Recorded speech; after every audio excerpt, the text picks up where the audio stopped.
Hi, I'm Musik, and you're watching another episode of Artist Life. Have you ever contemplated of how the old master artists painted? What did they try to portray through their art? Well, in today's episode, I'll be sharing with you some of my thoughts in regards to how they might have completed their painting. And today's episode is on Paul Cezanne.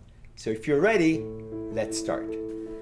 At the age of 20, Paul Cezanne abandoned his legal studies and decided to become a painter. In 1861, he enrolled in the Académie Suisse in Paris.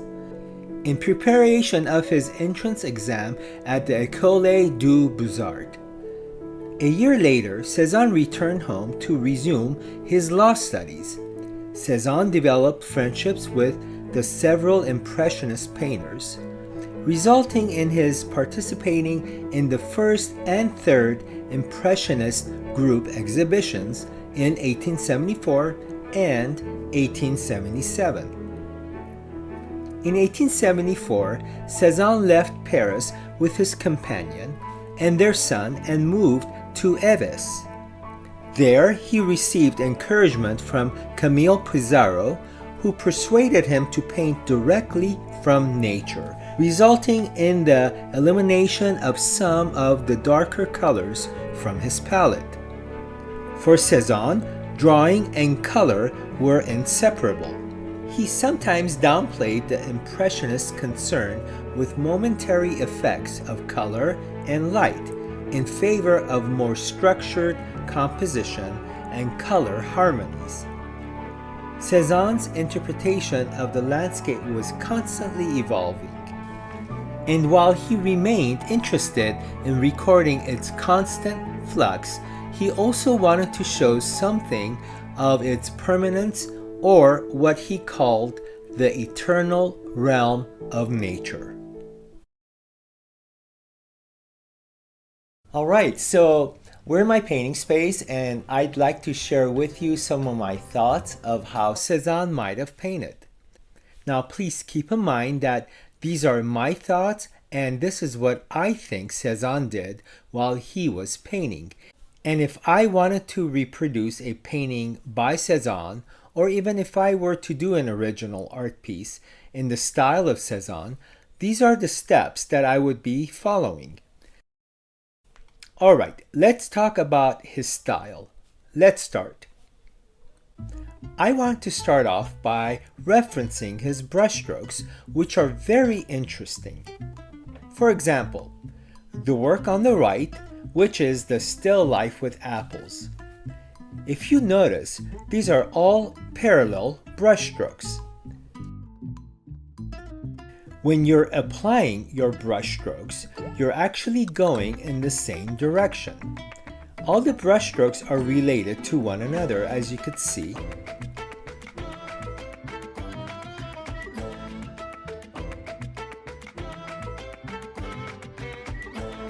Both in the background of the painting and the apples itself.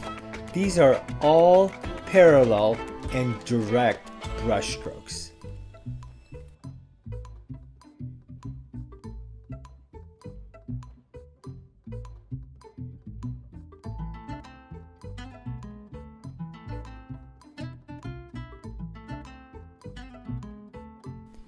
When he's ready to finish the painting, he would apply some very interesting outlines.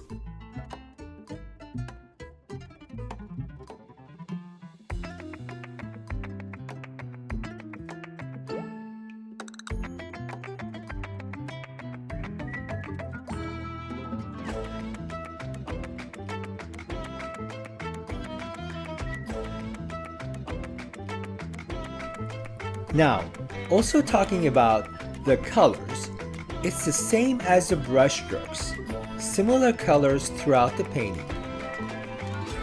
So I'm sure you're getting the idea.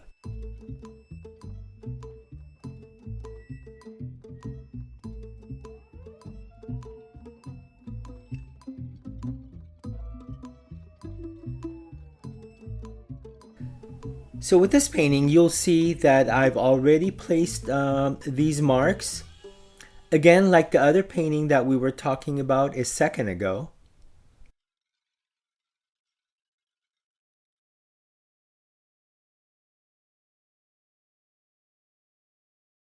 so same type of brush strokes in the sky and down here where the trees are.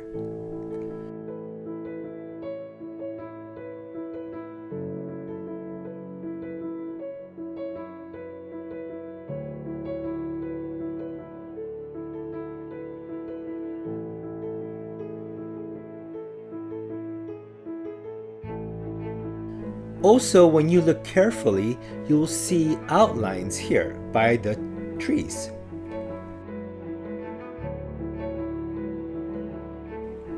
The mountain as well.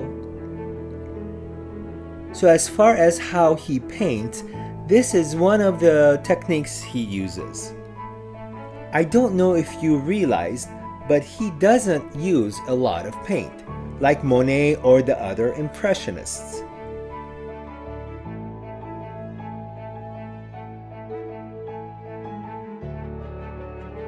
So let's talk about the colors that he used. If you look here at this palette, the colors that he might have used are ultramarine blue, Prussian blue, yellow ochre, cadmium red, cad yellow, viridian green, ivory black, titanium white, and I'll be using a 9x12 canvas, a linseed oil, palette cup, a number 2 and a number 4 flat bristle brush, and a signature brush.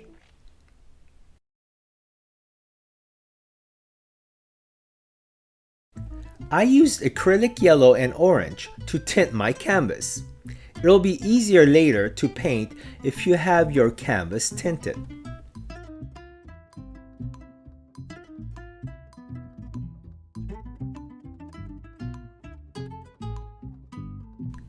For sketching, the choice of color that I'm using is cadmium red.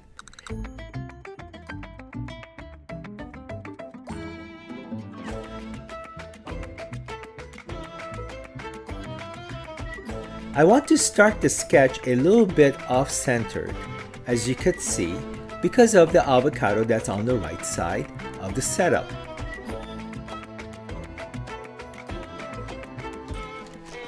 So as you can see, I'm keeping my brush very loose and lightly bringing in shapes. The paint does not have to be dark as long as it's visible to you.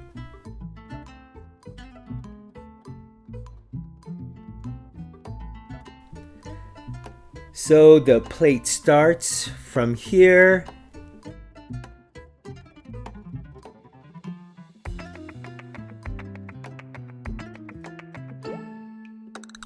and the avocado is just about here.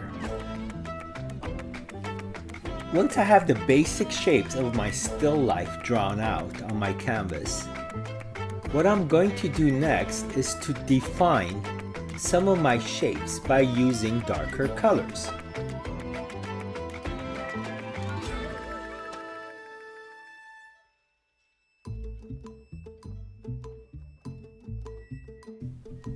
So I'm using cadmium red and ultramarine blue. And if you notice, I'm darkening and refining the avocado.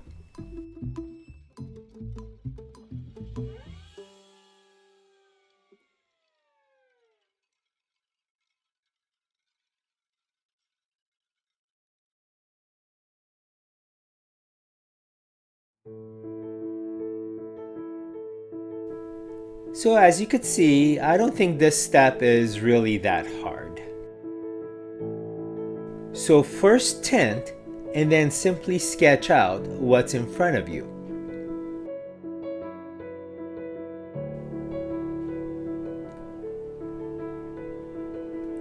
So if you notice, we're starting to actually see the drawing more clearly. Please keep in mind that what I'm doing is not going over the same lines, but always improving my drawing. I really wanted to mention about my lighting, which I don't have any. I'm just actually using natural light. So my darks and my lights on the still life is all from natural light. Let's not forget this fold line, right just about here.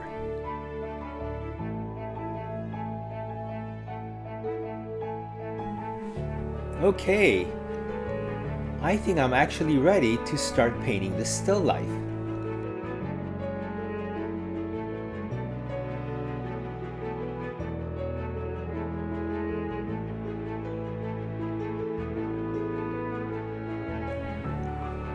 So here I'm using cad yellow and titanium white. If you remember what I mentioned earlier on his painting of the still life with apples, thinking and keeping your brush strokes all parallel is one of the most important things that you want to remember. So here's the light part of the apple. Sometimes I want to put my highlight.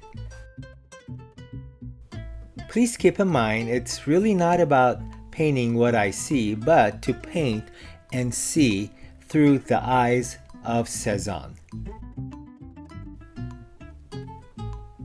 I'm applying direct brush strokes, and red is the color that I've chosen.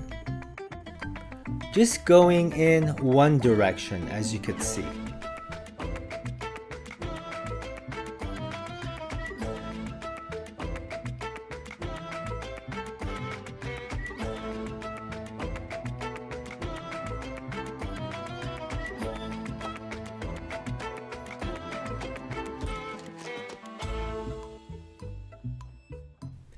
So I'm putting the dark here where the stem was.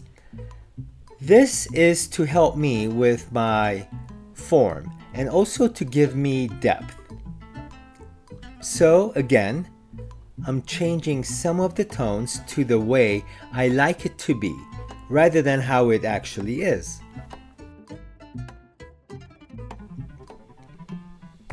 I'm definitely being inspired by his painting on the left.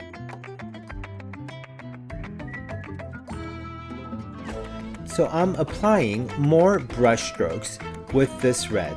Also, as a reminder, don't use a lot of paint.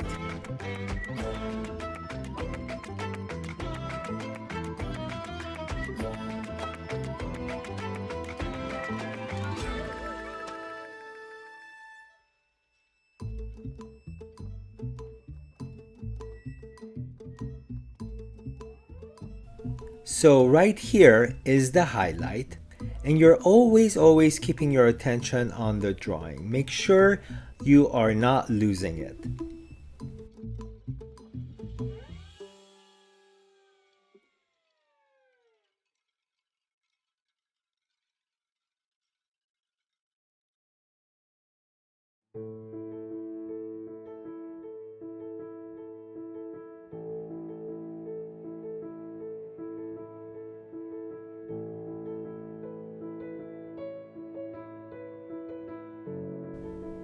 I'm applying this greenish gray color on the background, and the color mixture for this is Prussian blue, yellow ochre, and titanium white.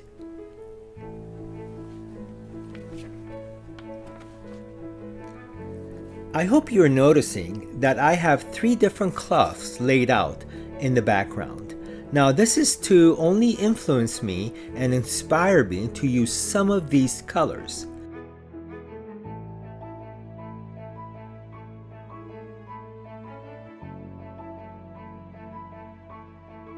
I'm again being very direct, especially here underneath the white plate.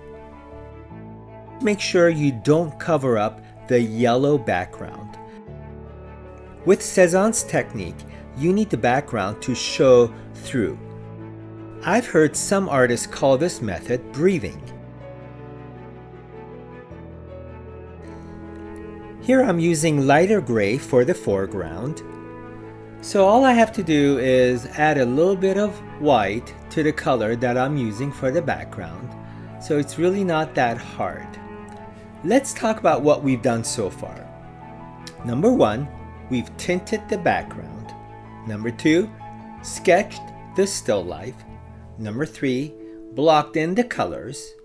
Number 4, apply the colors through the use of darks and lights, and also we've simplified.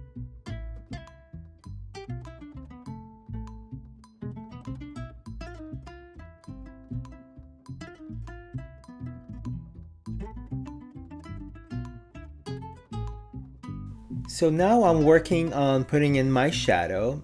As you could see, the still life that I'm actually being influenced by, the shadow is on the left side. But since I am not following the darks and lights that I have before me on the still life, I can pretty much make up where I want the shadow to be. So that's why I decided to go with the shadow being on the right side. Underneath the plate should be a little bit darker. Now this is to make the white plate just stand out a little bit more. So now I'm applying light blue for the background. My color choice is Prussian blue and titanium white. I'm using quite a bit of white to get this shade of blue. The brush that I'm also using is a number 4 flat bristle brush. This is to help me cover up the canvas as much as I need to.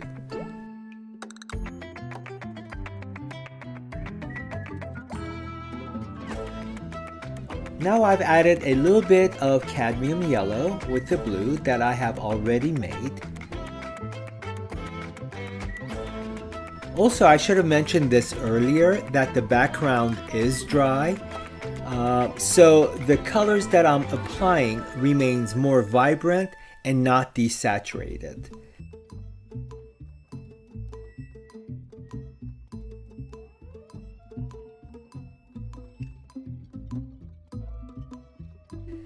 If you need to get rid of your brush strokes, you can always crosshatch like I'm doing here. The purpose of eliminating your brush strokes is to bring your attention to other areas that are a little bit busier. So again, here's another example of Cezanne painting on the left side of your screen. Earlier, I had mentioned that I was inspired by the cloths that I had in front of me. And this blue that I'm using is due to that example cloth. I'm sure you can see that I'm pulling my brush strokes versus thoughtlessly applying it everywhere.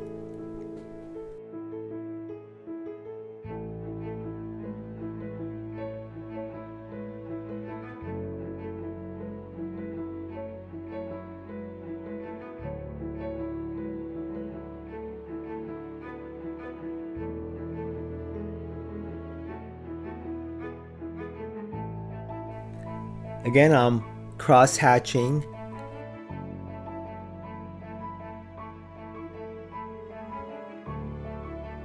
Also, I'm trying to stay nice and clean around my object.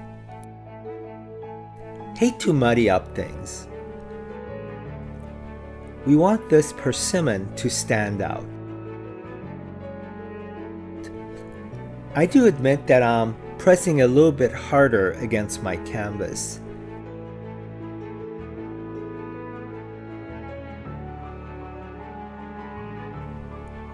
I'm using a canvas panel at this point instead of a canvas.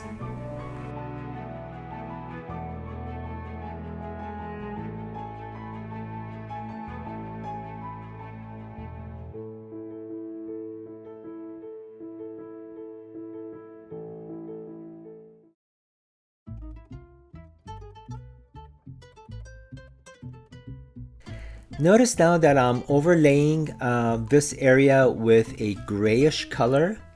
This is to handle its brightness of the blue that I have on the canvas already. Just gently apply it like I'm doing. While I continue painting, I would like to talk to you about the color wheel. Primary colors are red, yellow, and blue. Secondary colors are orange, purple, and green. Each of these colors have their own complements. Example, the color red and green are complements. Also, yellow and purple are complements. And the color blue and orange are complements. Every color has its own complementary color. Red can't be the complement of purple because it takes red to make purple. The complement of a color is directly across from each other, as you can see on this color wheel. I would also like to talk to you about what desaturating or graying a color mean. Desaturating a color means to add white, black, or the complement to a specific color. Saturating describes a color's brilliance or intensity. Value is how light or dark a color is. So I hope that was helpful. As you can see, I've done quite a bit here. Now I'm putting this darkest dark color underneath the plate. This is where the light won't reach the plate underneath. So that's why this area is very dark.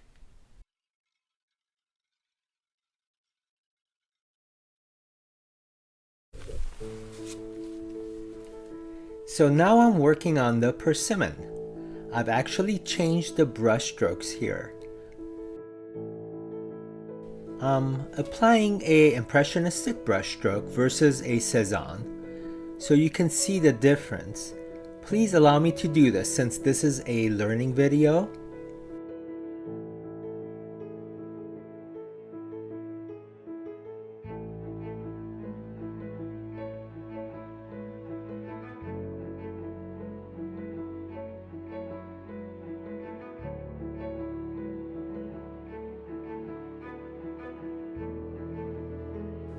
Now with the pear, I'm using the same color as I was for the persimmon.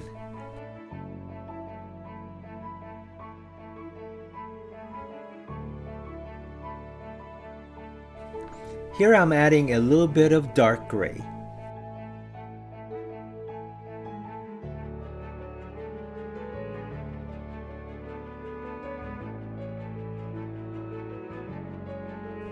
I'm also adding a very bright green on the persimmon.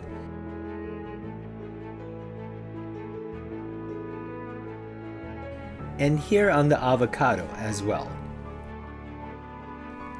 The green that I'm using here is Viridian.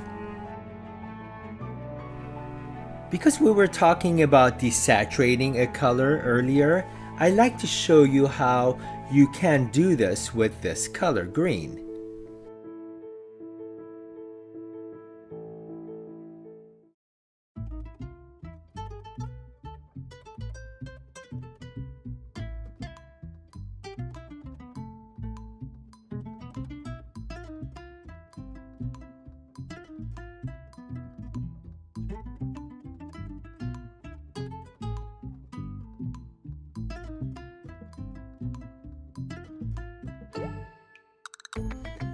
I'm using a little bit of black to desaturate this green.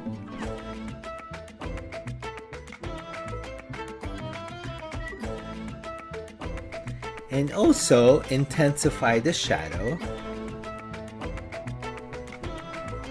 I hope you're noticing how the still life is starting to stand out, meaning with depth.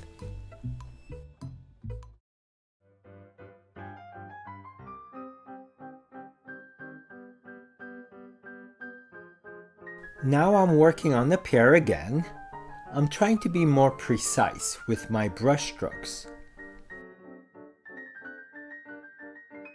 Because I'm rushing a little, it seems that I'm working more wet onto wet, which means wet paint on wet canvas. I'm adding a little bit of light blue to create a shadow inside the plate.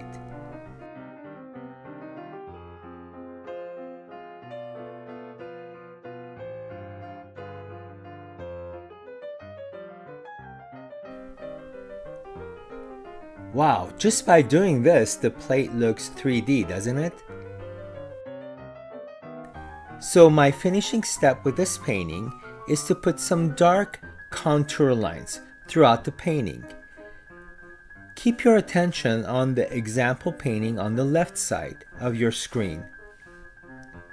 Please keep in mind that when outlining, don't continuously draw a dark line around your object. Lift up your hand from the canvas. It's pretty self-explanatory, isn't it?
Hey there, I hope you enjoyed watching this episode on Cezanne. I know I had a lot of fun painting in the style of this genius artist. So, if you have any questions regarding the show or this episode, you can always get hold of me on the contact information that's on your screen. Till next time, happy painting. Bye.